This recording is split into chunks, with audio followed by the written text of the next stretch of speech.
menciptakan langit dan bumi, Allah yang setia sampai selama-lamanya dan tidak pernah meninggalkan pekerjaan tangannya. Turunlah atas kita anugerah dari Tuhan Yesus Kristus dalam persekutuan dalam Roh Kudus. Amin.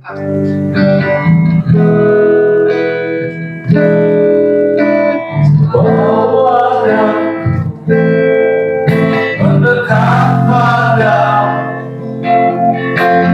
tinggal di dalam,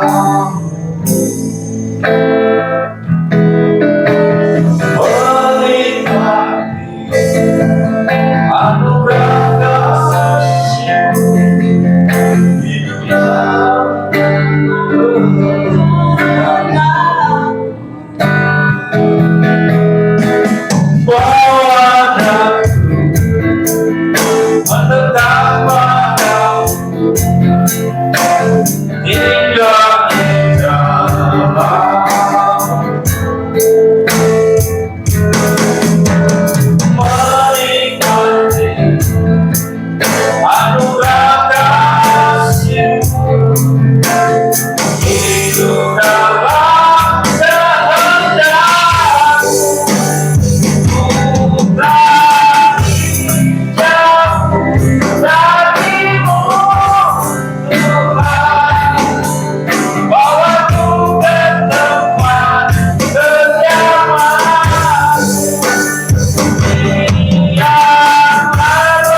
kasih-Mu di Tuhan yang baik bagi kami, Tuhan yang Maha Kuasa, penolong bagi kami, Tuhan. Puji dan syukur kepada-Mu Tuhan, karena Engkau selalu ada di dalam hati kami, selalu ada di tengah-tengah kami, Tuhan. Tuhan Yesus, berkatilah kami semua yang ada di sini. Kami memohon saudara-saudara kami yang sakit, Tuhan, yang lemah tubuh, Tuhan, kuat. Begitu juga kami memohon umat musik, Tuhan, supaya ada penghiburan daripada-Mu, Tuhan. Dan kami semua ada sukacita yang berdasarkan amin, Yesus. Tuhan Yesus, kami mendoakan saudara-saudara kami yang belum sempat hadir. Tapi kami tahu hati mereka berada dalam rumah Tuhan ini, dan berada dalam kasih Tuhan. Kami juga tak lupa mendoakan hamba Tuhan kami yang akan membawakan firman kebenaran. Ketuk pintu hati kami, Tuhan, supaya hati kami terbuka untuk menerima firman Tuhan yang diajarkan, firman Tuhan kepada kami Tuhan, firman kebenaran. Tuhan Yesus, kami mendoakan hamba Tuhan kami, Pak Pendeta Parang, supaya selalu berikan kesehatan dan keluarga. Begitu juga hamba Tuhan Pak Toto yang akan memberikan firman kebenaran. Terima kasih Tuhan, terpuji-pujilah namamu. Haleluya, amin.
Jemaat silakan berdiri, kita akan membacakan iman rasuli, pengakuan iman rasuli. 1, 2, 3. Aku percaya kepada Allah, Bapa yang Maha Kuasa, Khalik langit dan bumi, dan kepada Yesus Kristus anaknya yang Tuhan dan yang dikandung dari Roh Kudus, lahir dari darah Maria, yang menderita sengsara di bawah pemerintahan Pontius Pilatus, disangkakan mati dan dikuburkan, turun dalam kerajaan maut, pada hari ketiga bangkit dari antara orang mati, naik ke surga, duduk sebelah kanan Allah, Bapa yang Maha Kuasa, dengan kesehatan yang sama, untuk orang yang beriman mati.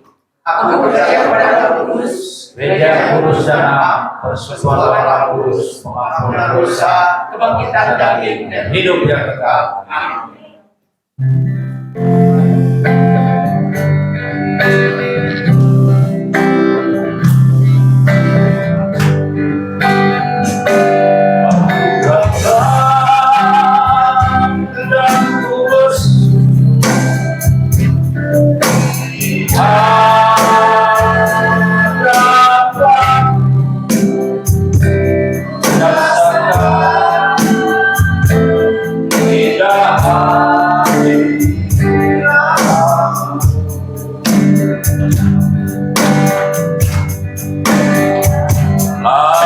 Buka mata hatiku dan seluruh jiwaku untukku menyadari yang kuasa. Firman-Mu yang kuasa untuk merubah segala hati. Firman-Mu yang tegakkan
Firman-Mu yang kuasa.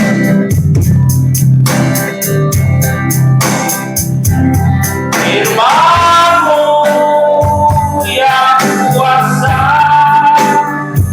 untuk merubah segala hati. Firman-Mu yang tegakkan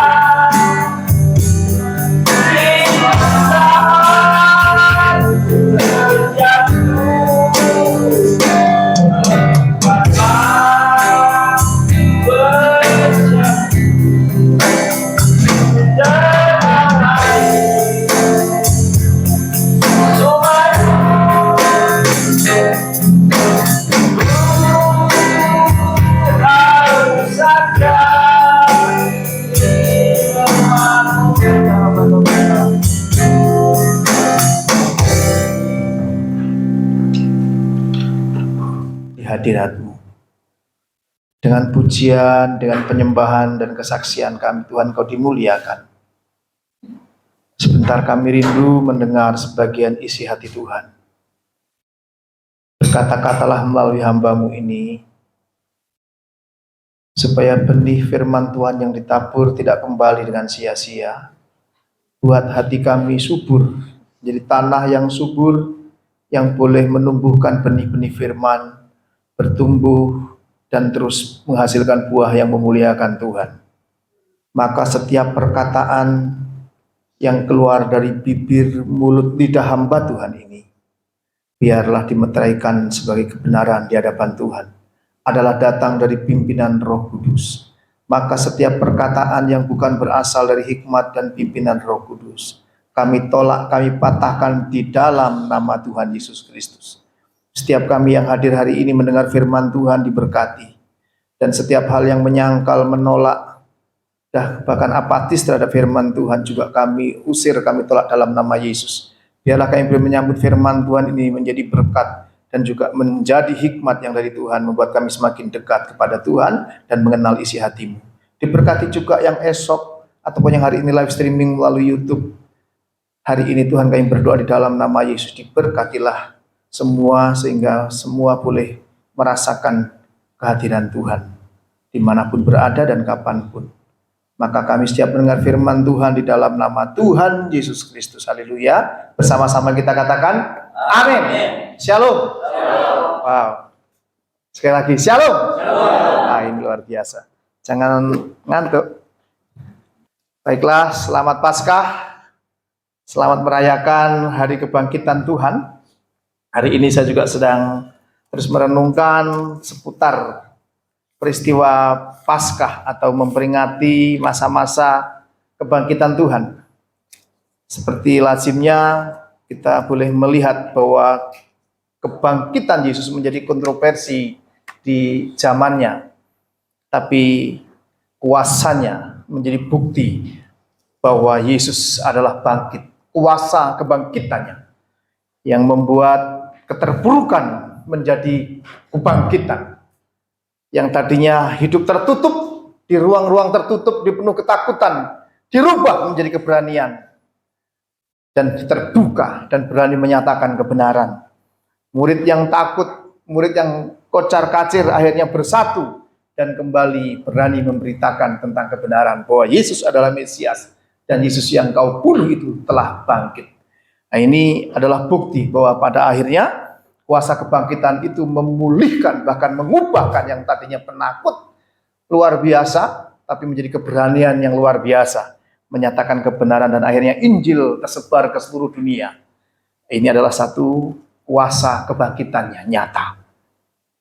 Dan kita juga meyakini bahwa selama 40 hari lamanya Yesus berkali-kali menampakkan diri baik kepada murid-murid dan juga kepada beberapa orang dan banyak orang. Menampakkan diri bahkan ketika hendak naik ke surga juga dilihat, disaksikan oleh banyak orang bahwa Yesus benar hidup dan sekarang dia naik ke surga, tapi kelak dia akan datang kedua kali menjadi hakim dan sekaligus menjadi pembela buat orang yang percaya kepadanya. Katakan amin. Amin. Haleluya, saya juga percaya. Baiklah, saya tidak sedang membahas tentang penampakan atau kebangkitan Tuhan, tapi saya hari ini coba memahami, coba menelaah batin betapa kita hidup di dalam turut penderitaan, kematian dan kebangkitan Tuhan. Artinya apa, maksudnya apa, coba kita akan buka. Sebenarnya ini agak lumayan panjang, Roma 8 ayat 18 sampai 38 sebenarnya. Apakah saya harus baca semua atau kita mental nanti Bapak Ibu boleh simak, tapi saya akan coba usahakan untuk tidak baca semua, karena bisa 1 jam ini khotbah. Biasanya kalau 1 jam bisa tertidur. Roma pasal 8. Dimulai ayat 18 saja. Pengharapan anak-anak Allah. Mungkin saya akan loncat-loncat. Demikian firman Tuhan. Sudah ketemu Bapak Ibu? Roma 8 ayat 18. Sebab aku yakin bahwa penderitaan zaman sekarang ini tidak dapat dibandingkan dengan kemuliaan yang akan dinyatakan kepada kita. Sebab dengan rindu seluruh makhluk menantikan saat anak-anak Allah dinyatakan. Karena seluruh makhluk telah ditaklukkan kepada kesia-siaan, bukan oleh kehendaknya sendiri, tetapi oleh kehendak Dia yang telah menaklukkannya. Tetapi dalam pengharapan, karena makhluk itu sendiri juga akan dimerdekakan dari perbudakan, kebinasaan, dan masuk ke dalam kemerdekaan, kemuliaan anak-anak Allah. Sebab kita tahu bahwa sampai sekarang segala makhluk sama-sama mengeluh dan sama-sama merasa sakit bersalin. Dan bukan hanya mereka saja, tetapi kita yang telah menerima karunia sulung roh, kita juga mengeluh dalam hati kita sambil menantikan pengangkatan sebagai anak, yaitu pembebasan tubuh kita. Sebab kita diselamatkan dalam pengharapan, tetapi pengharapan yang dilihat bukan pengharapan lagi. Sebab bagaimana seorang masih mengharapkan apa yang dilihatnya. Tetapi jika kita mengharapkan apa yang tidak kita lihat, kita menantikannya dengan tekun. Demikian juga roh membantu kita dalam kelemahan kita, sebab kita tahu bagaimana seharusnya harus berdoa. Tapi roh sendiri berdoa untuk kita kepada Allah dengan keluhan-keluhan yang tidak terucapkan. Dan Allah yang menyelidiki hati nurani mengetahui maksud roh itu, yaitu bahwa ia sesuai dengan kehendak Allah berdoa untuk orang-orang kudus. Saya akan loncat dulu, dimulai ayat yang ke-21. Sebab itu apakah yang akan kita katakan tentang kesemuanya itu? Jika Allah di pihak kita, siapakah yang akan melawan kita? Saya loncat lagi di ayat 34. Kristus Yesus yang telah mati bahkan lebih lagi yang telah bangkit, yang juga duduk di sebelah kanan Allah, yang malah menjadi pembela bagi kita. Siapakah yang akan memisahkan kita dari kasih Kristus? Penindasan, atau kesesakan, atau penganiayaan, atau kelaparan, atau ketelanjangan, atau bahaya, atau pedang. Seperti ada tertulis, oleh karena engkau kami ada dalam bahaya maut sepanjang hari. Kami telah dianggap sebagai domba-domba sembelihan. Tetapi dalam semuanya itu kita lebih daripada orang-orang yang menang oleh Dia yang mengasihi kita. Sebab aku yakin bahwa baik maut maupun hidup, baik malaikat-malaikat maupun pemerintah-pemerintah, baik yang ada sekarang maupun yang akan datang, atau kuasa-kuasa, baik yang di atas maupun yang di bawah, ataupun sesuatu makhluk lain tidak akan dapat memisahkan kita dari kasih Allah yang ada dalam Kristus Yesus Tuhan kita. Amin. Panjang nanti dibaca dengan teliti di rumah. Tapi berita ini adalah digambarkan bahwa ternyata sekalipun Allah kita bangkit, Yesus ternyata yang sempat membuat murid-murid semua kecewa, terpuruk karena harapannya. Sang guru yang agung, yang penuh kuasa dan wibawa itu, dengan perbuatan yang mulia dan luhur, dan hanya kebajikan kebaikan yang dilakukannya, yang penuh karisma dan dihormat seluruh banyak orang, bahkan hampir seluruh bangsa itu ternyata dihianati oleh seluruh kaum Israel yang mengeluh-elukan hosana, hosana, diberkatilah yang datang dalam nama Tuhan, Raja Daud, keturunan Daud, yang juga berteriak salibkan dia, dan akhirnya dibunuh dengan keji, dan akhirnya mati di depan mata teraniaya sehingga menakutkan dan mengerikan. Terpuruk seluruh murid-muridnya, bahkan murid yang paling pemberani sekalipun, yang berani menghunus pedangnya ketika Yesus hendak ditangkap, itu pun mengalami kengerian, ketakutan, kegentaran yang luar biasa, sehingga ketika ditanya oleh seorang anak kecil dan seorang ibu pun, dia berani menyangkal bahwa aku tidak mengenal. Itu menjadi ketakutan yang luar biasa, terpuruk luar biasa. Nah, ketika ternyata iman yang terpuruk itu, kepercayaan yang terpuruk itu dirubah luar biasa ketika mengalami kuasa kebangkitan Tuhan. Ketika ternyata sang guru menepati janji yang pernah disampaikan, tidak-tidaknya 4 kali disampaikan bahwa anak manusia akan menderita, saatnya akan dianiaya, dihina, dan akhirnya mati. Namun pada hari yang ketiga, dia akan bangkit. Bukan 3 hari, tapi hari yang ketiga, dia akan bangkit dari antara orang mati. 4 kali diberitakan berita ini, murid-murid tidak ada yang mengerti. Sudah benar dianiaya, menderita, mati, tetap tidak yakin bahwa Yesus sang guru itu akan bangkit. Tapi ternyata betul, dia adalah Allah yang hidup, Allah yang menjadi manusia sehingga mengalahkan maut, menebus dosa. Dan kuasa kebangkitan itu merubah yang tadinya terpuruk menjadi berani tadi. Berani, sangat berani. Bahkan berani berteriak-teriak di Yerusalem, di tempat musuh Yesus sendiri, di tempat di mana Yesus ditolak dan dibunuh. Mereka berani keluar rumah dan berteriak, Yesus anak Allah yang kau salibkan itu, dia adalah Mesias, dia adalah Kristus, dia adalah Al-Masih, dia adalah juru selamat, dan dia bangkit dari antara orang mati, dan seterusnya. Dan itu berani berteriak. Maka bertobatlah dan percayalah kepadanya, dan percayalah kepada Injil, maka engkau diselamatkan. Ini satu luar biasa. Kita saja belum tentu berani berteriak-teriak di luar ini, tapi ini mereka berani keluar yang ternyata tertutup, bersembunyi. Kalau mereka pergi ke kubur pun pagi-pagi benar, jadi masih gelap. Ketika orang masih belum pada bangun, dulu belum ada listrik Bapak Ibu. Sehingga kalau bicara pagi-pagi benar berarti gelap, masih gelap. Pergi gelap-gelap, kira-kira di kuburan itu ada hantu atau tidak? Di kuburan banyak setan nggak Bapak Ibu? Yang kenceng? Hah? Ada setan nggak di kuburan? Hah? Kayaknya di sini terbelah ini jemaatnya. Ada yang bilang di kuburan ada setan, ada yang bilang tidak. Saya bilang di kuburan ada setan. Tapi kalau di kuburan ada setan, di gereja ada setan nggak? Ini kompak. Saya tahu wajahnya setan semua. Masalahnya setannya siapa ini? Kalau di kuburan bisa terbelah loh. Ada yang bilang tidak, ada yang bilang ada. Kalau di gereja bisa kompak loh, ada. Saya jadi bingung. Setuju Bapak Ibu, setan di mana juga ada. Apalagi di gereja, setannya lebih banyak. Kalau ada orang mau dengar firman Tuhan, dia sambil ngantuk-ngantuk, setannya demen. Tidur. Setan supaya nggak nyambung, Bapak Ibu ya. Baiklah. Pagi-pagi benar. Dia tidak takut sekalipun di sana ada setan. Bagaimanapun orang Indonesia, orang Timur takut kalau mau ke kuburan. Ya kalau nggak percaya, sampean coba aja ngopi di kuburan. Malam-malam sendirian. Pasti nggak berani. Ada yang berani ngopi di kuburan malam-malam? Andai kan ada juga nggak usah lah. Nggak penting juga. Tapi ini murid yang perempuan lagi pergi Maria ke kubur di pagi benar dan kubur sudah terbuka. Artinya mereka takut, tidak berani datang di siang hari, Bapak Ibu. Ketakutan itu luar biasa karena Yesus sang guru itu dianiaya dengan keji dan tidak ada satu orang pun yang membela. Tidak ada yang berani membela. Ini luar biasa. Ketakutannya luar biasa. Akhirnya murid-murid berubah menjadi berani. Ini satu keajaiban. Heran semua orang. Kok berani berteriak-teriak? Ini ketika hari, terlebih ketika hari Pentakosta itu. Berani berteriak di Yerusalem. Di tengah-tengah bangsa yang datang dari berbagai penjuru itu berani berteriak.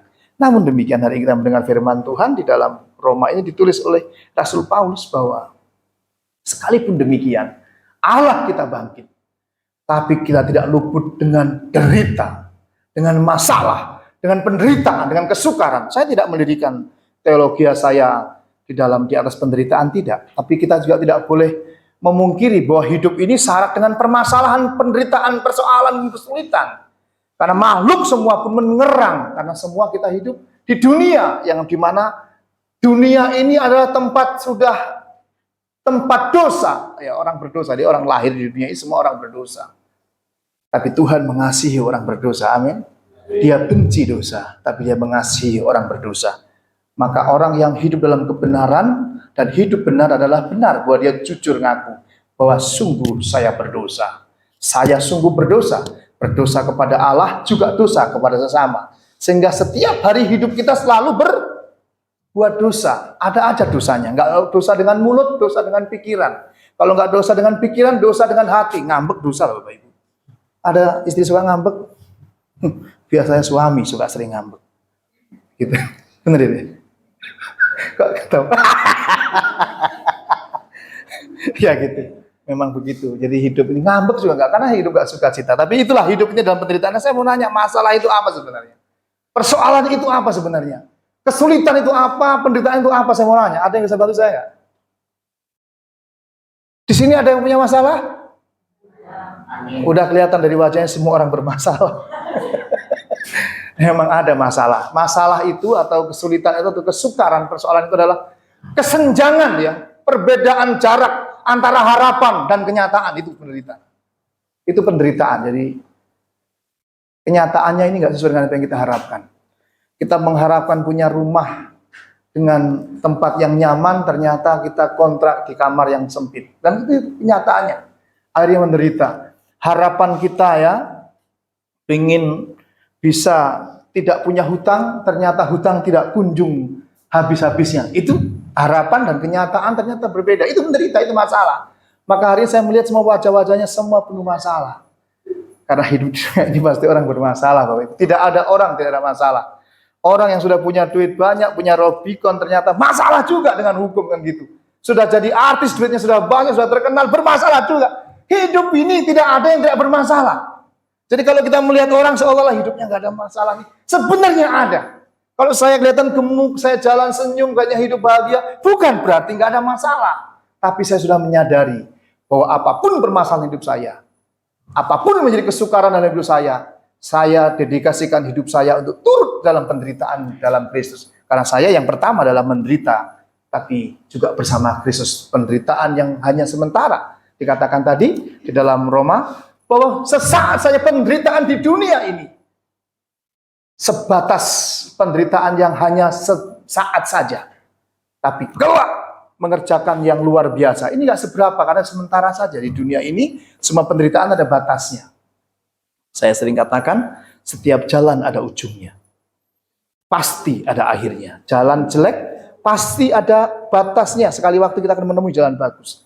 Tapi demikian juga jalan bagus yang kita lewati, yang mulus tol, ada batasnya. Sekali waktu kita akan menemui jalan berlumpur, berlubang juga. Segala jalan hidup ini ada batasnya. Tapi kelak kita akan, apa yang kita kerjakan sekarang ini, kita akan menikmati kehidupan bahagia bersama Tuhan yang tidak terbatas. Namun kita coba lihat dulu dalam tadi doa yang tidak putus-putus. Saya menerima doa. Doa itu bukan soal kata-kata sebenarnya.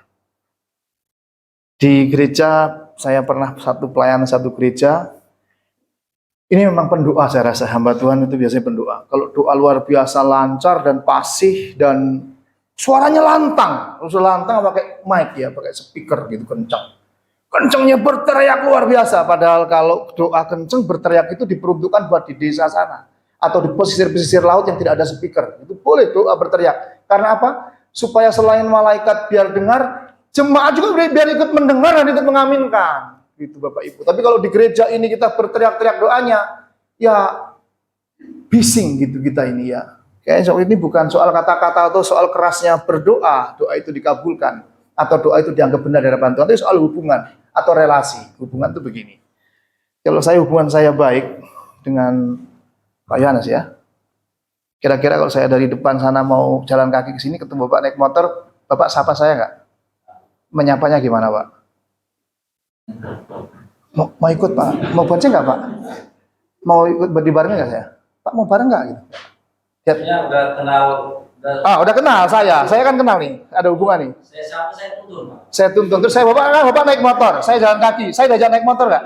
Saya kan jalan kaki mau ke sini. Bapak di depan mau jalan kemari juga. Saya suruh naik motornya nggak? Iya. Pasti sudah jalan naik motor. Kalau Bapak mau naik motor, saya temani jalan. Ini namanya relasi, ini hubungan. Tapi kalau saya tidak ada punya relasi, nggak ada hubungan, nggak kenal, ada orang naik motor, lihat saya, dia mungkin berhenti juga. Dia tanya, ojek bang? Itu masalahnya, karena tidak kenal. Demikian juga dengan Tuhan, soal relasi, soal hubungan. Jadi tidak perlu kita berdoa, bukan berarti saya menyalahkan orang yang doanya teriak-teriak, bukan. Saya yang kasih tahu, bukan soal kata-kata. Jadi mau teriak, mau kagak, nggak apa-apa. Terserah, mana-mana Tuhan panggil. Tapi sebaiknya kalau ada saya di dekat speaker jangan teriak-teriak lah. Kuping saya bingung kayak jauh. Nah, biasanya kalau saya punya relasi dengan istri saya. Saya biasanya, Mi, kopi dong. Kalau bisa nggak usah manis-manis, yang penting setia. Dia tahu nggak? Dia tahu kopinya nggak terlalu manis, tapi dia akan bikinan kopi. Nggak perlu teriak, Mami, bikinkan saya kopi. Yang tidak usah manis-manis, yang penting setia. Perlu begitu? Tidak perlu, karena cukup hubungan. Maksud saya ngerti ya, dengan doa dengan Tuhan yang penting relasi hubungan. Nah doa yang paling baik itu adalah bagaimana punya hubungan yang baik dengan Tuhan. Bukan soal berkata-kata atau tidak. Kadang-kala kita berdiam diri saja, menyerahkan diri Tuhan. Aku mau seturut kehendakmu saja, tidak memaksakan kehendakku. Nah seringkali kita memaksakan kehendak kita. Sudah punya permintaan sekitar 10, 20. Ada yang punya daftar doa? Kalau punya daftar doa, saya tahu karena kalian nggak pernah berdoa, maka nggak punya daftar doa. Gitu. Nah orang-orang yang suka berdoa punya daftar doa. Kadang ya yang pengen punya cowok, ya kan, ditulis ada daftar doa. Pengen punya mobil, pengen punya rumah, banyak keinginannya. Kira-kira kalau dihitung-hitung keinginannya ada sekitar 70. Yang 70, tapi di bawahnya masih ada tulisan lagi, Tuhan engkau masih tahu banyak yang saya belum ucapkan gitu ya. Tapi engkau tahu Tuhan. Jadi sudah punya 70 permintaan, dia masih ditulis di bawahnya. Maka seringkali kita doa, syafaat udah banyak, ya udah minta ini, minta ini. Tuhan engkau tahu masih banyak hal yang saya belum dapat katakan, tapi Tuhan engkau tahu, betul kan? Itu artinya memang kita sebenarnya punya banyak keinginan, tapi kita lupa diam. Tuhan, apa yang kau inginkan dalam hidupku? Ini hubungan. Apa yang Tuhan inginkan dalam hidupku? Maka saya menulis satu doa yang indah ya. Doa yang indah ini kira-kira begini. Karuniakan kepadaku ketenangan untuk menerima hal-hal yang tidak dapat aku ubah. Ada banyak hal yang tidak bisa aku ubah dalam hidup ini. Baik, kita ngubah istri ya, ngubah anak, nggak bisa. Kita punya anak udah gede, kita pengen robah, pengen ngikutin apa yang punya kita inginkan. Tidak bisa. Maka saya butuh doa, Tuhan karuniakan kepadaku ketenangan untuk menerima hal-hal yang tidak dapat aku ubah. Berikan keberanian ya untuk mengubah hal-hal yang memang bisa untuk saya ubah. Dan berikan aku kearifan untuk membedakan keduanya. Ini saya tulis doa yang indah ini. Dalam diamku saya tulis, Tuhan beri aku ketenangan untuk boleh memahami hal-hal yang tidak dapat aku ubah. Banyak hal yang kita nggak bisa ubah di sekitar kita, dalam hidup kita. Maka Paulus juga menulis doanya, kalau boleh Tuhan ambil cabut duri dalam dagingku ini. Tapi 3 kali aku memintanya, kata Paulus. 3 kali juga Tuhan tidak memberikan jawaban iya, tapi katakan cukup kasih karuniaku. Kadang-kala keterbatasan kita tidak bisa rubah. Keadaan kita nggak bisa rubah. Tapi Tuhan bilang cukup kasih karuniaku. Jawaban Tuhan memberikan kekuatan kepada kita dan berikan aku keberanian untuk bisa merubah apa yang mesti aku rubah. Seringkali kita nggak punya keberanian untuk merubah. Sebenarnya bisa dirubah. Hubungan kita dengan sesama kita bisa rubah. Jangan harap orang itu yang berubah, tapi diri kita yang bisa berubah. Minimal kita bisa mengampuni dan berdamai. Betul ya? Betul? Mengampuni, berdamai nggak? Ada orang mengampuni tapi tidak berdamai. Kata-katanya begini, saya sih masalah mengampuni, saya sudah mengampuni. Tapi kalau saya untuk main ke rumahnya, enggak lah. Dia mengampuni tapi dia tidak berdamai. Tapi kalau dia main ke rumah saya, main aja. Tapi kalau saya suruh nginjek rumahnya, mengampuni nggak? Mungkin mengampuni tapi dia belum berdamai. Kalau dia berdamai, dia akan main ke rumahnya. Bukan cuma dengan tangan kosong. Dia akan bawa singkong goreng ke rumahnya dan ngopi bareng. Selesai nggak masalah? Saya jamin selesai. Itu sudah dirubah. Tapi kita tidak mau punya keberanian untuk merubah hubungan itu. Tidak pernah berani. Kita punya ego yang luar biasa. Tapi ada orang mau berdamai. Tapi tidak mau mengampuni. Ada pura-pura nggak ada masalah. Peluk-peluk. Tapi sebenarnya dia tidak pernah berdamai. Tidak pernah mengampuni, kayaknya berdamai di depan orang, tapi hatinya tidak berdamai dan tidak mengampuni. Kayak anak kecil kalau lagi main kelereng, atau main karet, atau main apa saja, atau main layang-layang. Layang-layang dimainin sama kakaknya, putus. Kakaknya berantem, gabruk-gabruk ya sama adiknya, ribut berantem. Datang 2 adiknya nangis, datang ke orang tuanya, damai. Ya kan, disuruh damai, kakak adik disuruh damai. Layang-layang tidak nolong kamu. Nanti ketika kamu tua, nanti sampai tua yang nolong kakakmu, adikmu. Bukan layang-layang. Ayo damai. Cium. Kasih cium. Berdamai, tapi tidak mengampuni. Bapak Ibu, kita hidup sering begitu. Kita ketawa sepertinya, tapi kita seringkali seolah-olah kita kayaknya berdamai. Tapi hati kita tidak mengampuni dengan sungguh-sungguh. Beranikah kita mendoakan supaya dia menjadi lebih baik dari hidup saya? Kita bisa merubah hal-hal demikian. Hidup kita yang kita rubah, yang kita bisa rubah, supaya kita memiliki karakter yang terbaik kepada Tuhan. Seringkali kita tidak punya keberanian. Maka doa ini doa yang sekaligus. Oh, terima kasih Ibu. Nah ini, saya nggak usah ngomong karena hubungan relasi tadi. Dia tahu. Demikian juga Tuhan. Karena hubungan relasi dia tahu apa yang dibutuhkan. Tuhan berikan. Maka ada doa yang tidak terucapkan pun Tuhan sudah. Roh itu memimpin kita berdoa. Maka tidak soal kata-kata tadi. Bukan berarti saya sedang menyalahkan orang yang berkata-kata kencang. Bukan. Tetap doa kencang-kencang saja. Takutnya kalau nggak kencang, yang di pojok sana kelamaan tidur gitu Bapak Ibu. Bisa jadi saja. Tapi saya mengatakan bukan soal kata-kata. Itu tentang doa. Terus sekarang kita berpikir ya. Dari doa tadi saya berpikir bahwa untuk penderitaan ini, hidup ini, atau masalah, atau turut menderita penderitaan Kristus ini, kita harus tanggung. Namun kadangkala seolah-olah ya, kalau kita ambil arti, tarik akhir dari cerita hidup ini silih berganti. Ada hal yang kita minta dan dikabulkan, senang nggak? Senang. Semuanya kemenangan. Hidup ada kemenangan, tapi juga ada pergumulan yang akhirnya kita nggak menang. Ada akhirnya penderitaan tadi itu, harapan yang tidak sesuai dengan kenyataan tadi, silih berganti. Artinya nggak boleh ngotot juga. Pengen mengubah yang tidak bisa diubah. Dan juga sebaliknya, jangan juga ngotot mempertahankan apa yang sebenarnya bisa dirubah, tapi kita ngotot tidak mau merubah, tidak mau berubah. Saya tidak mau. Nah, seringkali kita ngotot. Namun demikian, yang dibutuhkan adalah kearifan atau hikmat, kebijaksanaan ya. Yang itu semua ada kalau kita mau memahami dengan benar hubungan antara penderitaan dan kebahagiaan atau kemenangan. Hubungannya harus kita pahami dulu. Harus bisa membedakan, harus bisa menerimanya dengan arif. Harus punya kebijaksanaan. Susah senang ya. Harus ada keterkaitan, keduanya harus dihubungkan. Tidak boleh kita memikir hanya menderita saja, juga tidak benar. Tapi kita hanya memilih hanya untuk senangnya saja, menangnya saja, berkatnya saja. Sehingga setiap bersaksi di gereja, pasti yang diterima adalah kesaksian yang menang. Sakit sembuh, butuh motor langsung dapat 2. Doa ini dapat. Jadi yang disaksikan di depan hanya yang menang-menang saja. Hanya yang bagus-bagusnya saja. Hanya yang baik-baiknya saja. Hidup ini ada bagus, ada buruk. Ada susah, ada senang. Ada berhasil, ada gagal. Kadang-kala kita mesti bersyukur dalam segala hal. Firman Tuhan mengajarkan demikian. Dan bersukacita senantiasa. Bukan soal bahagia. Kalau bahagia pasti kadang-kala tidak bahagia. Ada susah, ada senang, ada bahagia, ada duka. Tapi untuk sukacita harus terus-menerus. Senantiasa. Artinya bersyukur dalam segala hal itu bukan cuma ketika naik jabatan. Atau sekedar kita mungkin naik gaji. Setiap habis lebaran naik gaji. Atau dapat THR. Maka kita bersyukur. Bersyukur sekalipun sedang tidak naik jabatan. Begitu. Bersyukur sekalipun anaknya nggak naik kelas. Ini kan mau kenaikan kelas. Ada nggak yang anaknya nggak naik kelas? Bikin syukuran. Di sini. Jadi jangan cuma yang naik kelas. Kadang-kadang yang naik kelas biasa saja, nggak syukuran juga. Apalagi yang nggak naik kelas. Kan gitu.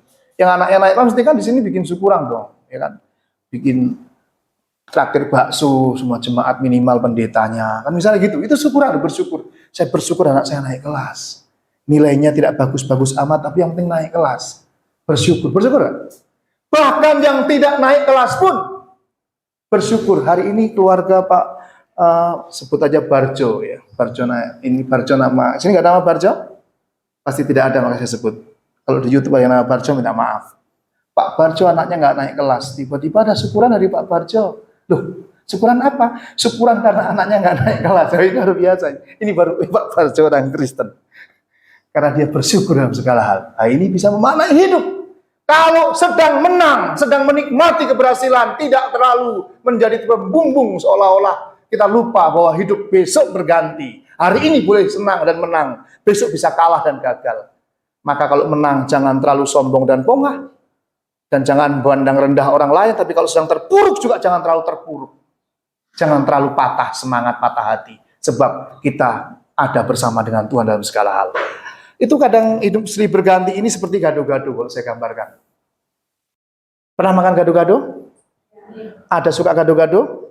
Ada tukang gado-gado di sini? Ada. Ada tukang gado-gado? Boleh angkat tangan? Oh, saya kira di jemaat saya ada tukang gado-gado. Saya mau minta dibungkus 3 bungkus. Itu gado-gado Bapak Ibu. Ketika kita ngambil 1 sendok itu kadang-kala kita dapat gigit kacang gitu ya. Kadang-kala kita gigit ketimun ya. Kita tahu rasanya ini ketimun. Gigit lagi kadang-kadang kita, ada tempenya loh. Gado-gado kan macam-macam, gado-gado segala macam ada di situ. Kadang-kadang sayur yang kita gigit ada kangkung. Kadang-kadang kita gigit pahit, pari, betul ya. Tapi itulah gado-gado. Tidak selalu kalau namanya nggak ada parinya bukan gado-gado. Bu, saya mau gado-gado nggak pakai pari, nggak pakai, ya itu bukan gado-gado dong. Namanya gado-gado semua ada di situ. Ya, ada sawinya. Yang tahu tukang gado-gado, saya juga bukan tukang gado-gado. Saya tahu begitu makan gado-gado rasanya macam-macam. Tapi saya pastikan semua yang ada gado-gado saya makan dan saya syukuri. Inilah gado-gado. Dan saya punya lagunya, gado-gadonya Bung dari Jakarta. Betul gak? Kalau di tempat kami namanya bukan gado-gado, pecel. Jadi gado-gado macam-macam. Itulah hidup ini seperti gado-gado. Atau seperti halnya kalau kita ngelihat drama tontonan. Kalau di Jawa itu wayang. Kalau kita nonton Mahabharata itu wayang, pewayangan. Saya senang nonton wayang dibanding nonton drama-drama. Tapi kalau drama ini istri saya senang, saya ikut senang. Saya menemani. Biasanya nonton drama Korea kami ini, tapi jarang-jarang.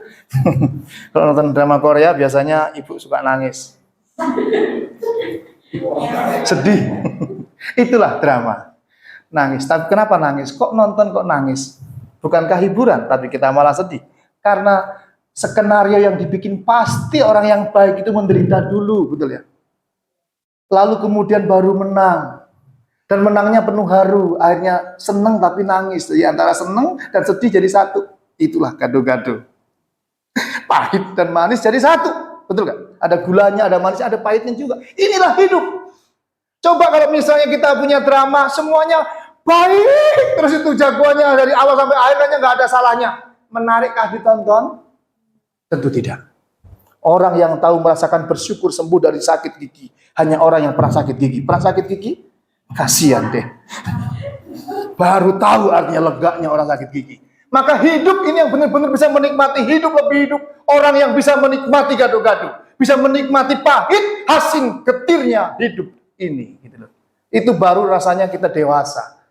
Jadi kalau orang anak dimanjakan dari kecil, adanya baik, mau apa ada di kemudahan, anak itu akan besarnya tidak akan menjadi orang yang dewasa. Dalam bersikap, mentalnya tidak berdewasa juga, dan bagaimana cara berperilaku tidak dewasa, menjadi anak yang gampang dan cengeng. Sekali saja kena krisis, rontok, habis dan tidak berdaya. Orang yang kuat, yang kokoh dan tangguh tadi adalah orang yang bisa memaknai hidup yang derita dan suka bergantian. Dan bisa dimaknai dalam hidup. Ini arti menderita bersama Yesus. Harus tangguh. Akhirnya Yesus memberikan satu tujuan supaya kita menjadi tangguh dan kokoh dan kuat. Tegar ya, menghadapi kesukaran. Jangan kita memandang seperti kata pengkhotbah. Saya mengutip beberapa pengkhotbah, saya tidak baca. Kalau baca nanti panjang. Misalnya di dalam pengkhotbah pasal 3 ayat 1 dan 4 dikatakan bahwa suka dan duka ada waktunya. Segala sesuatu ada waktunya. Ada waktu menangis, ada waktu tertawa, dan seterusnya. Ada berduka dan ada ceria. Ada waktu lahir, ada waktu mati. Semua ada waktunya. Itu kata pengkhotbah. Silih berganti, malah dikatakan, tapi semua itu sia-sia katanya. Semua nggak ada gunanya. Silih berganti begitu terus. Hidup hanya singkat saja, maka nikmati sajalah hidup ini. Itu kata pengkhotbah. Tapi semua sia-sia jikalau tidak hidup takut dalam Tuhan. Betul ya? Tetapi jika tidak hidup bersama dengan Tuhan, jikalau hidup tidak dalam penyertaan Tuhan, semuanya sia-sia. Hanya begitu aja hidup ini. Mau dia beriman atau tidak, mau orang takut Tuhan atau tidak, orang percaya Yesus atau tidak, tetap sama. Hidupnya gado-gado. Ada pahit, ada manis, ada asin, ada asam. Karena mesti ada asamnya, betul ya? Hidup ini begitu. Tidak mungkin juga kita setiap hari hanya mencium bau wangi terus. Bau mawar, terus malam-malam bau mawar. Sampai pasti takut. Bau mawar nih, bau mawar takut. Emang ada apa dengan mawar? Tapi itulah hidup. Maka Tuhan bilang tidak selalu bau mawar hidup ini. Kadang-kala juga bau sampah. Betul ya? Kadang-kala juga bau keringat. Suami pulang dari luar sana gitu ya. Kita mau sambut, pengen menyambut dia Tuhan, pengen cium dia tapi dia bau asem. Betul. Akhirnya istri-istri jarang yang menyambut suaminya pulang dari kerja. Tapi kalau mau memelihara peliharaan, setiap pulang pasti disambut. Peliharaannya bukan Wile ya, peliharaannya Guguk, anjing. Anjing itu lebih setia dari istri-istri yang tidak menyambut suami. Percaya? Betul. Kalau tidak percaya, saudara boleh pelihara anjing, begitu sampean pulang dari mana-mana, walaupun bau keringat, walaupun dekil naik motor, ya nggak pakai kaos kaki, nggak pakai sarung tangan, sini pada hitam-hitam, dijilatin, diciumin. Istri-istri boro-boro ciumin, boro-boro jilatin. Bagus sediain minum, tapi minum dulu. Belum tentu. Ada di sini? Ada yang menyediakan buat suaminya? Nanti setelah saya khotbah hari ini coba belikan. Mungkin tahu-tahu ada kopi, teh, semua susu, tiga-tiganya disuguhin. Suami akan bilang, kesambet nih kayaknya. Karena biasanya kan enggak. Tapi tidak katakan, sudah mendengar khotbah Pak Ngadi hari Minggu kemarin. Ini penderitaan.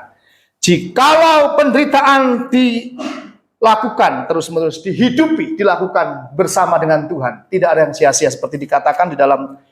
Coba baca 2 Korintus pasal 4 ayat 17-18 mulai ayat 16. Kalau ini dibaca, tidak sia-sia. Kalau melihat dari sudut kacamata Tuhan, kacamata Allah, sudut pandang Tuhan, tidak ada yang sia-sia. Mari dibaca. 2 Korintus pasal 4 16 dimulai sampai 18.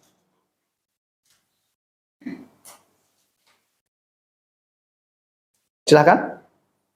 Sebab itu kami tidak tawar hati, tetapi meskipun manusia lahiriah kami semakin merosot, namun manusia batinia kami dibaharui dari sehari ke sehari. Sebab penderitaan ringan yang sekarang ini mengerjakan bagi kami kemuliaan kekal yang melebihi segala-galanya, jauh lebih besar daripada penderitaan kami. Sebab kami tidak memperhatikan yang kelihatan, melainkan yang tak kelihatan. Karena yang kelihatan adalah sementara, sedangkan yang tak kelihatan adalah kekal. Amin. Maka tadi dikatakan harus tetap bertekun. Kalau berpengharapan kepada yang kelihatan, buat apa berharap? Yang sudah ada ya nggak, bukan pengharapan lagi, sebab sudah ada. Maka yang belum terjadi itu menjadi pengharapan. Maka bertekunlah dalam hidup ini. Sekalipun ada derita dan duka, sementara saja mengerjakan kekekalan. Ini firman Tuhan katakan. Tadi kita baca di Roma begitu. Maka di dalam Roma pasal 8 ayat 37 juga dikatakan bahwa dalam semua itu kita lebih dari orang-orang yang menang. Kenapa? Karena ternyata Allah kita bangkit. Kita menyembah bukan Allah yang mati, tapi Allah yang hidup. Maka Yesus bukan mati. Allah kita bukan mati lalu seolah-olah Yesus mati. Allahnya orang itu mati di salib. Betul dia mati. Tetapi dia mengalahkan maut dan bangkit. Barang siapa yang percaya kepadanya, dia tidak akan mati selama-lamanya. Dia akan hidup sekalipun dia sudah mati. Itu di dalam Yohanes pasalnya yang ke-11. Ya. Kalau kita mau baca, Yohanes 11 ayat 17-26 dikatakan, pokoknya singkat cerita ini kalau nanti baca di rumah atau yang di YouTube, buka saja. Akulah kebangkitan dan hidup. Ketika ini cerita membangkitkan Lazarus.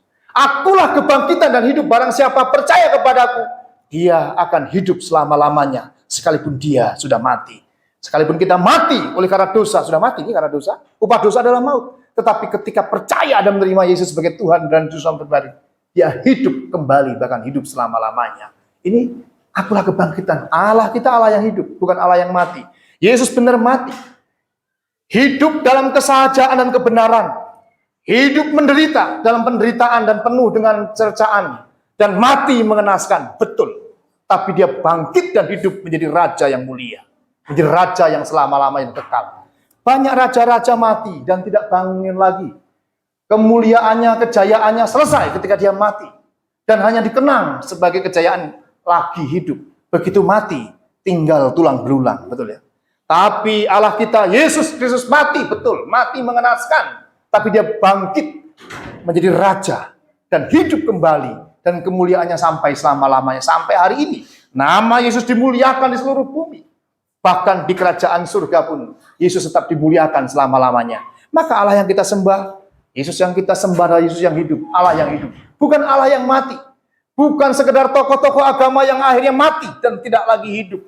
Tapi kita memiliki Allah yang kita percaya, yang kita ikuti adalah Tuhan yang hidup. Untuk itu tidak ada yang jadi sia-sia karena dia hidup.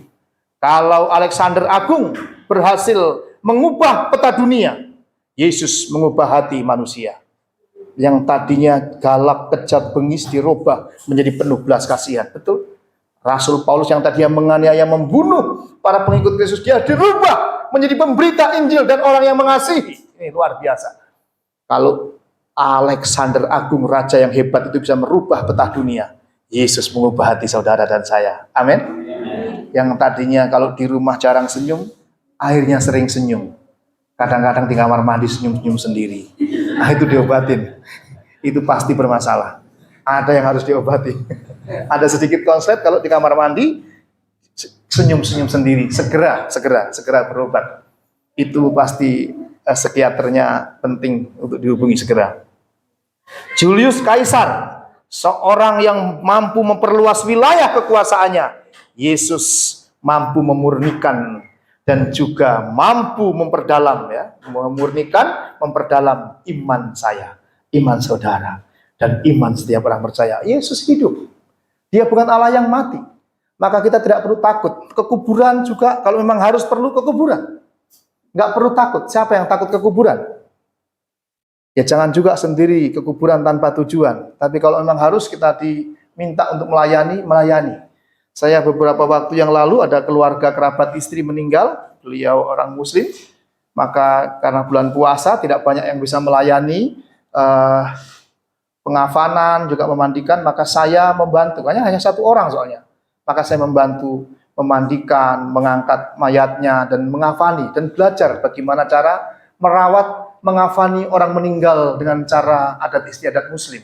Saya lakukan dan saya belajar juga. Dulu ketika saya masih Muslim juga sudah belajar, tapi baru teori. baru menulis ketika pelajaran cara menghafali, tapi kemarin saya sudah jadi pendeta ini justru praktek bagaimana menghafali orang meninggal secara muslim. Takut? Takut ya? Takutlah. Sembunyi? Tidak. Allah kita, Yesus kita juga pernah menunjukkan ketika menjadi manusia, ketika seorang manusia, Yesus adalah manusia 100%, tapi juga Allah 100%. Maka ketika dia menjadi manusia, ketika hendak menghadapi penderitaan aniaya dan kematian di kayu salib, takut juga, kalau boleh lalulah cawan ini daripadaku. Takut, luar biasa takut. Murid-muridnya yang hanya melihat saja dari kejauhan, nggak sanggup. Aku nggak kenal. Takut.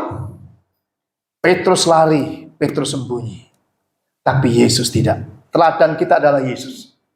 Takut ia, mundur tidak. Takut ia, lari tidak. Takut ia, sembunyi apalagi tidak ada. Tetap maju. Katakan amin. Amin. Tapi Petrus juga ketika dia mengalami kebangkitan Tuhan, dia tahu Yesus hidup. Dia tahu Sang Guru hidup. Yang tadinya penakut, dia pemberani. Ketika dia harus mati, kalau memang harus, jangan mati konyol tapi. Petrus harus mati, disalib. Biarkanlah aku disalib dengan kepala di bawah. Aku tidak layak mati seperti Tuhanku. Dia mati disalibkan, kepalanya di bawah. Takut? Takut? Takut. Tapi hidupnya tidak dikuasai takut lagi. Dia lebih berani karena apa? Tuhanku hidup. Aku tahu penebusku hidup. Aku tahu Sang Guruku hidup. Aku tahu Allah yang aku sembah hidup. Penderitaan sekarang yang aku alami ini sementara saja. Tidak sebanding dengan kemuliaan yang akan aku terima, yang sediakan bagiku. Maka Petrus siap untuk mati. Dan semua rasul-rasul, semua murid-muridnya yang mati mengenaskan. Takut betul. Nggak mungkin tidak takut. Semua orang pasti takut. Saya juga takut. Tapi kalau memang harus, mati dan hidup. Soal peralihan tempat saja. Yang dari fana, kita beralih kepada kekekalan. Kan begitu. Sakit, takut. Setiap orang takut sakit. Tapi sakit itu tidak pernah menanya, kamu takut enggak? Tetap waktunya sakit. Begitu. Tahu-tahu datang tanpa permisi. Tahu-tahu saya nggak kena angin, nggak kena badai, biasanya sehat. Tahu-tahu kaki yang di sini, mata kaki ini pergelangan, tahu-tahu bengkak. Jalan bisa mulai pincang, lama sakitnya nggak ketulungan sampai merangkak saya, Bapak Ibu. Saya bilang, ini salah apa ini, kaki dosa saya apa? Tidak pernah permisi dia. Tahu-tahu saya merangkak dan disyuting sama istri saya. Ini soal relasi. Hanya dia yang boleh syuting. Kalau orang lain yang syuting saya ketika merangkak, saya sambit dia.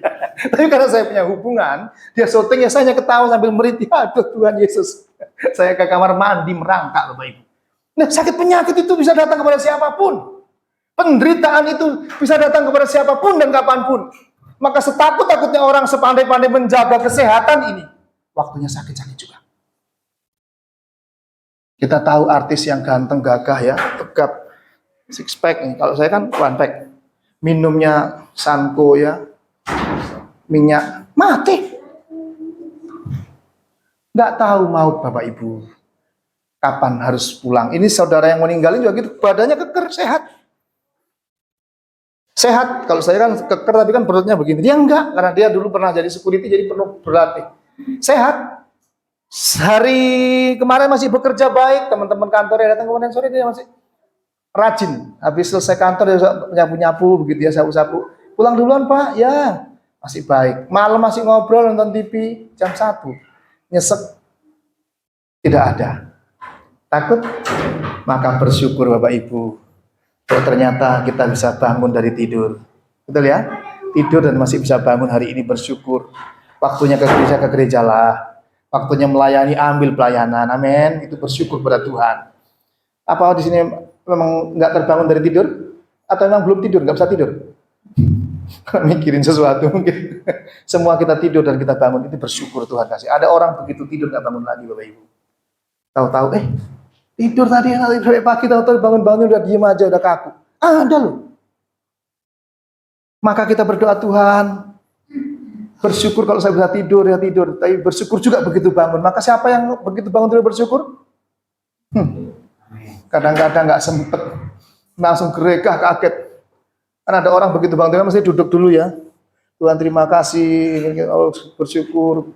Kalau perlu bisa menyampaikan yang tadi 70 tadi. Baru 10 kayaknya kesiangan Tuhan. Tuhan masih tanya lagi yang aku belum sebutkan. Masih sebut. Kadang-kadang ada nggak sempat lagi begitu. Ya Tuhan, gerubak gitu. Dia langsung udah keburu-buru. Karena apa? Kesiangan.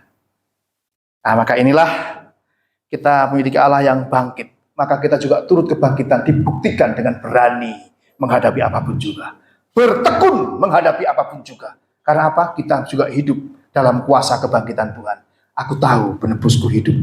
Aku juga menikmati kehidupan dalam kebangkitan yang tidak pernah dikuasai oleh ketakutan dan kekhawatiran. Khawatir boleh ada, tapi kekhawatiran tidak boleh mengalahkan rasa optimis kita bahwa kita tetap menabur. Amin. Bahwa kita tetap berkarya, bahwa kita tetap bekerja, bahwa kita tetap memulai, bahwa kita tetap mengorder, bahwa kita terus mengolah makanan apapun kerjakan.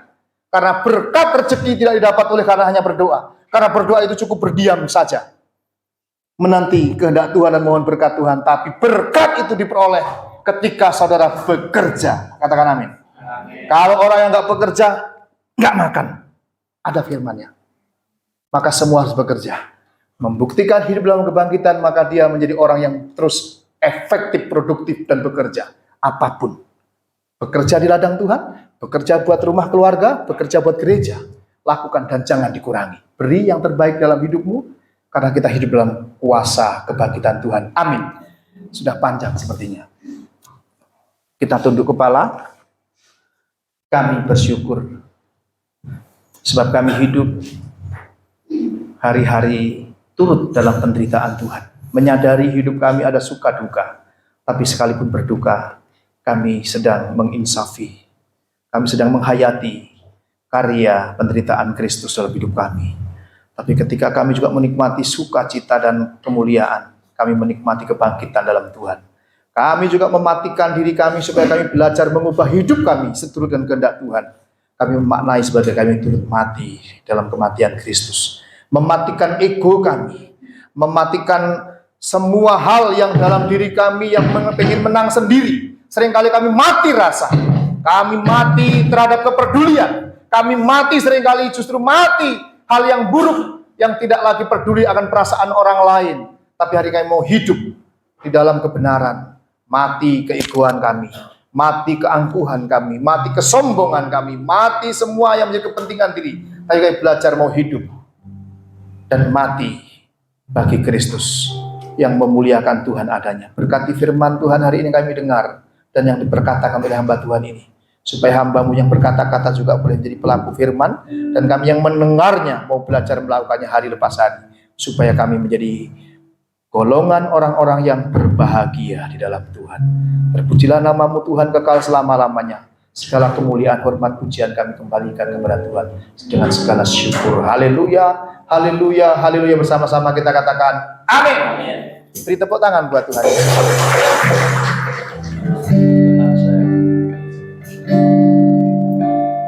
Firman-Mu berkata kau besar, maka buat dan jiwa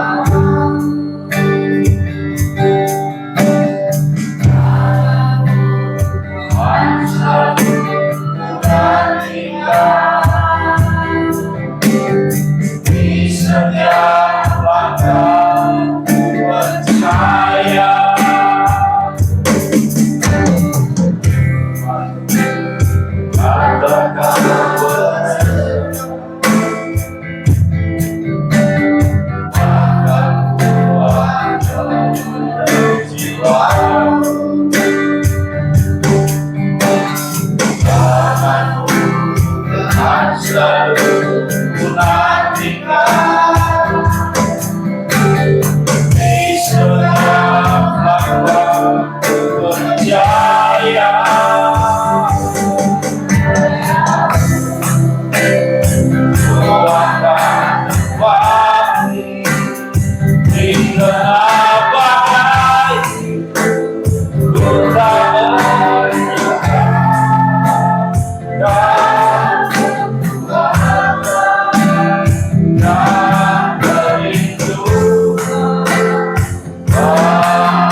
ku nantikan di setiap langkah percaya.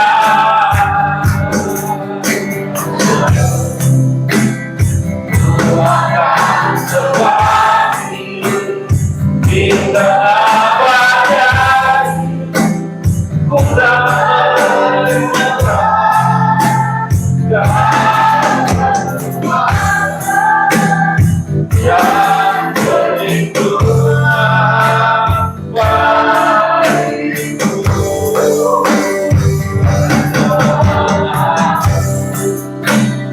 Di tempat malam ini ku mengangkat tangan, aku berserah dan ku nantikan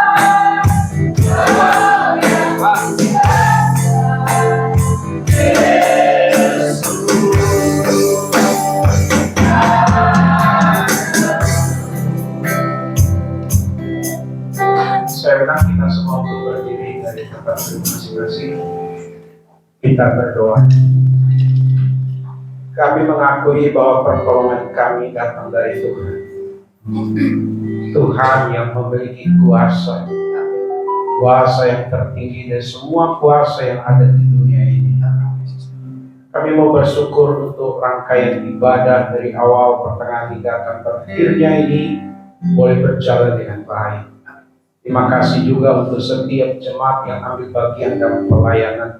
Sempurnakan pelayanan yang ada dan boleh terus melayani di masa-masa yang akan datang, dan yang belum melayani untuk boleh melayani di masa-masa yang akan datang. Kami berdoa untuk hamba-Mu yang Tuhan sudah pakai pagi hari menjelang siang ini, tidak menyampaikan perkataan Tuhan kepada sidang jemaat-Mu. Biarlah kami menyadari penderitaan-penderitaan yang kami alami adalah penderitaan biasa, yang tidak melampaui kekuatan kami. Semua sudah ditanggung oleh Tuhan Yesus. Apabila kami ada dalam penderitaan, Tuhan lebih dahulu sudah merasakannya, dan Tuhan juga yang akan menguatkan, menghiburkan kami. Dan kami menderita, kami mati, bahkan kami hidup. Kami terhisap di dalam kematian dan kebangkitan Kristus Yesus.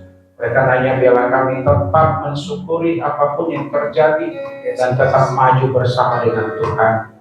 Berkati hamba-Mu dengan istri dan kedua anaknya, baik yang di luar negeri maupun yang ada di dalam negeri. Dan kami juga berdoa berharap kedua anak dari hamba-Mu ini nantinya boleh mendapatkan pendamping hidup yang takut akan Tuhan. Amin. Yang melayani Tuhan, yang mendukung pelayanan. Amin. Terima kasih sehingga membuat sukacita bagi hamba-Mu, bagi istrinya, bahkan bagi kami sahabat-sahabatnya. Kami berdoa Tuhan Yesus untuk setiap sidang jemaat-Mu yang ada di tempat ini, baik yang hadir maupun yang tidak hadir, supaya mengalami Tuhan dalam hidupnya. Di proses Tuhan sedemikian rupa boleh mengenal dan hidup di dalam Tuhan, menghidupi nilai-nilai kekristenan, menghidupi ajaran Tuhan itu sendiri, sehingga kami semakin hari semakin lama kami boleh semakin serupa gambaran Kristus, memiliki karakter yang luar biasa, berkenan di hadapan Tuhan. Bapa, ampuni kalau ada kesalahan-kesalahan kami, dan kami mau maju bersama-sama dengan Tuhan. Tolonglah kami juga peduli terhadap saudara-saudara kami yang lain, supaya kami paling tidak saling mengingatkan, saling mendoakan. Kami boleh saling berbagi cerita dan saling menguatkan. Kami berdoa berharap Tuhan untuk jemaat-Mu yang tidak hadir, biarlah mereka tetap memiliki hati bergereja di gereja ini. Mereka tetap punya tanggung jawab bahwa mereka ditanam di tempat ini, bertumbuh di tempat ini, mengawali sesuatunya di tempat ini, bukan di tempat lain. Terima kasih banyak Bapa di sorga. Kami juga berdoa untuk lingkungan kami, di mana kami ada. Terima kasih Tuhan sudah menjagai kami selama ini. Terima kasih Tuhan sudah membela kami selama ini. Dan kami terus mempercayakan diri kami ke dalam tangan kasih kuasa-Mu. Peluk kami Tuhan, pegang kami Tuhan. Terima kasih, berkati kami Tuhan, supaya orang lain boleh melihat bahwa Allah yang kami percayai Allah yang telah memanggil kami, memilih kami adalah Allah yang hidup, Amin. Allah yang perkasa. Amin. Terima kasih bagi Bapa di sorga. Sebentar kami akan tinggalkan tempat ini. Kalau Tuhan sudah menyertai kami sepanjang minggu yang sudah lewat, kami percaya minggu yang akan datang, sepanjang minggu, dari Senin sampai hari Sabtu dan kembali ke Minggu, keadaan kami dalam keadaan baik, Amin. dalam keberkatan Tuhan, Amin. dalam penyertaan Tuhan, Amin. dalam pembelaan Tuhan. Sehingga minggu yang akan datang kami kembali ke tempat ini, kembali dengan penuh kerinduan untuk beribadah kepada Tuhan. Makasih, di dalam nama Tuhan Yesus kami berdoa bersyukur. Mari kita bersama-sama mengucapkan doa Bapa kami. Bapa kami yang di surga, dikuduskanlah namamu. Datanglah kerajaanmu, jadilah kehendakmu di bumi seperti di surga. Berilah kami pada hari ini makanan kami secukupnya, dan ampunilah kesalahan kami, seperti kami mengampuni orang yang bersalah kepada kami. Dan janganlah membawa kami ke pencobaan, tetapi lepaskanlah kami daripada yang jahat. Dan Engkau yang punya kuasa kemuliaan sampai selama-lamanya. Sidang jemaat milik Tuhan, kekasih-kekasih dari Tuhan Yesus, arahkanlah hati dan pikiran kita dan terimalah berkat yang daripada Allah. Adapun kasih karunia dari Bapa kita di sorga, damai sukacita di dalam Tuhan Yesus, pimpinan penghiburan dari Roh Kudus, menyertai setiap kita hari ini, besok, bahkan sampai selama-lamanya. Amin.